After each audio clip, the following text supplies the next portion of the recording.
This is Tom Rudebusch with Hardrocker Highlights, and our guest today is the Athletic Director at the School of Mines, Dr. Richard Kaiser. And Dick, our conversation today is about NCAA Division II. Of course, you all know the Hardrockers have applied for Division II status. And Dick, talk a little bit about the status and where are we in that process?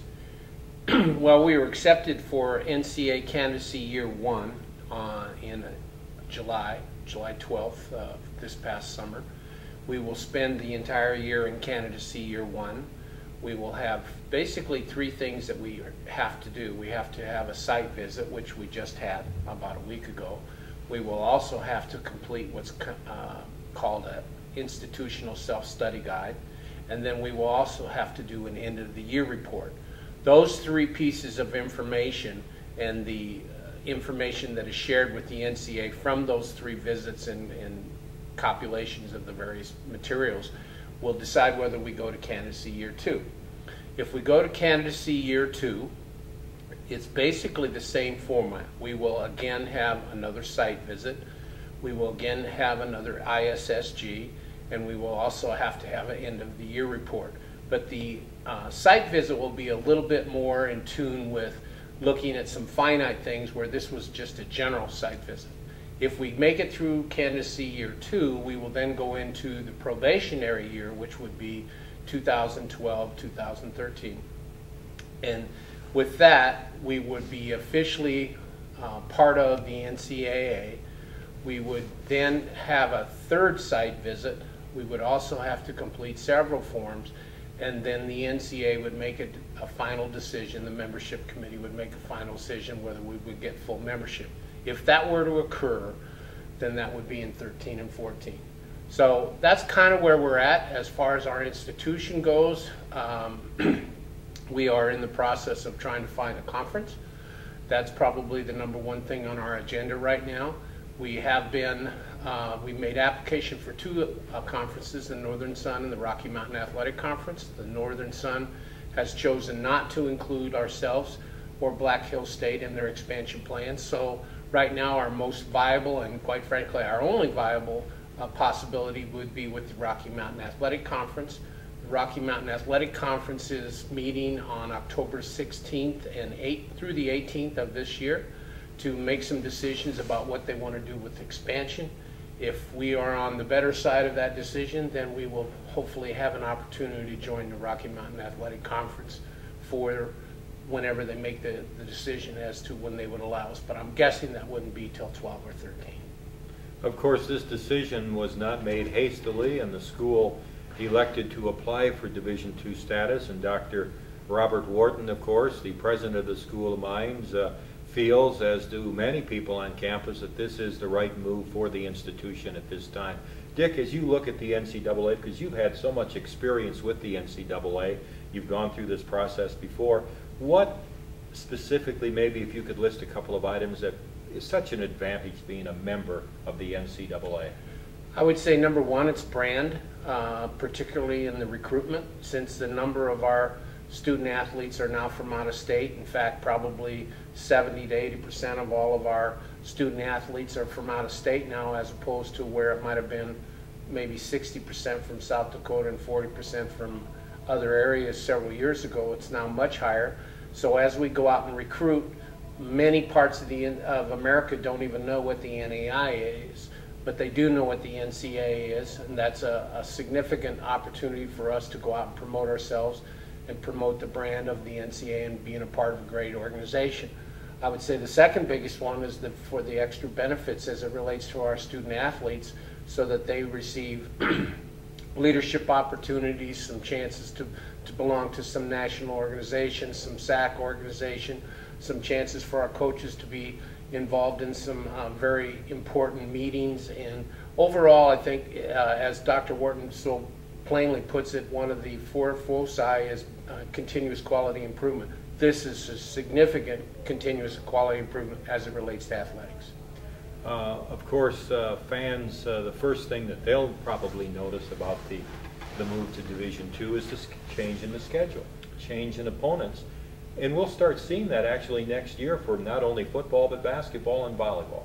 Absolutely. Our coaches have been working very hard the past month and a half trying to arrange their schedules for the 2011-2012 years. For football, there will be some people on the schedule that we haven't had either in quite some time or never. We will be playing Sioux Falls College next year. We will be playing Missouri Science and Technology in Rolla, Missouri. We'll be playing Black Hills State twice, both one time here at night in the September and then late in the season up there. Additional people that we'll also be looking at down the road are some Division I institutions. We will also be playing Fort Lewis College next year down in Durango, and then we have started an annual renewal rivalry with Colorado School of Mines. So those are some contests just in football. In basketball, I know Coach Henry and Coach Felderman have been very busy trying to align a schedule. It probably won't be as balanced as it has been in the past as it relates to home and away. We'll probably end up spending a lot more of our games on the road than we have in the past. But that's why getting aligned with the conference is so important, so that will even that out. The Hardrockers, of course, have been a member of the NAIA since they've been competing.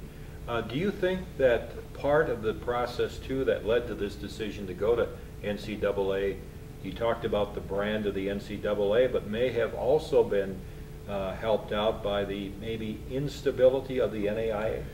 Well, according to the NAIA, they are growing as fast as they are losing institutions. And, you know, I'm not one to counter that at all. I just know the institutions that are choosing to go to the NCAA, whether it be Division II, Division III, most of those are full-bodied schools where they have 10, 11, 12, 13 sports, or even more, like Lindenwood has 26 or 27 sports.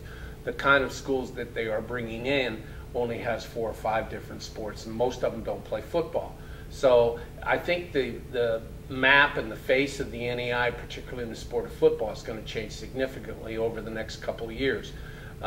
As it relates to the demise of the NAI, I think there will always be a great place for the NAI and its purpose. So I think it will always be an organization that's around.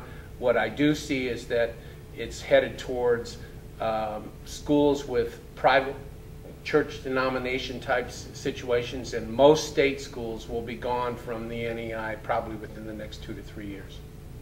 The School of Mines heading towards NCAA Division II, Dick, and one of the other questions that I've been asked a lot, and you certainly have, again, the experience at different levels, is how do our facilities, or will there be any facility updates, or will we even need to look at that, or how do our facilities compare for an NCAA Division II institution?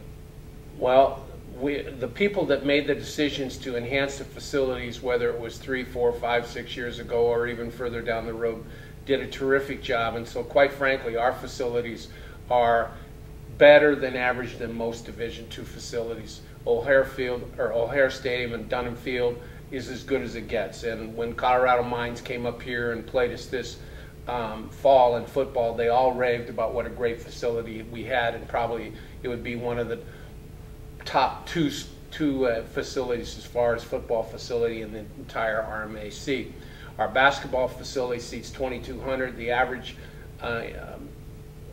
allowed stadium usage for within the RMAC, the capacity is somewhere around 2,000, so we're already in the boat. Again, those decisions. Our locker room facilities, which were enhanced 3 years ago, are outstanding. We just had the NCAA site visit, and the gentleman that came and did the site visit was very impressed with our athletic locker room facilities and our opportunities. If we had to add a sport, depending on what conference we do and what the conference says to us, we feel like we have the available facilities either on campus or within the community that we could field whatever teams they felt like we had to add. And of course, another part of the process of moving to Division II for a lot of alumni who may be watching this, or friends of the institution, or fans of the Hardrockers, is funding. And of course, we'll be calling on people to raise the funds necessary to be competitive in NCAA Division II. No question about it. We are currently just under $500,000 that we expend on athletic-related financial aid. And in our estimate of equivalencies, and equivalency means one full scholarship at the price of what it costs to go to school, we anticipate probably growing by about 12 to 13 equivalencies over the next 3 years. What that equates to dollar-wise is that we will be very close to or need $700,000 by the year 13-14 to effectively compete in whatever conference that we're in. And that's increased, and part of that is also increasing with cost, because right now our equivalencies equal about $14,000 per year. I'm guessing by the year 13-14 it'll cost closer to 16. So even though you're increasing your dollar figures, you're really just staying even as it relates to the equivalency. But it's going to be critical that our alumni, that our supporters step up and help us, because without this kind of funds, we would not be able to make this move and we would not be competitive. And again, continuous quality improvement foci, if we're going to make the move, we want to be able to be competitive. Dr. Richard Kaiser, the athletic director here at the School of Mines, the move to Division II for the School of Mines, and we'll keep you updated as we move forward in the progress. And for Dr. Dick Kaiser, this is Tom Rudebusch, and this is Hardrocker Highlights.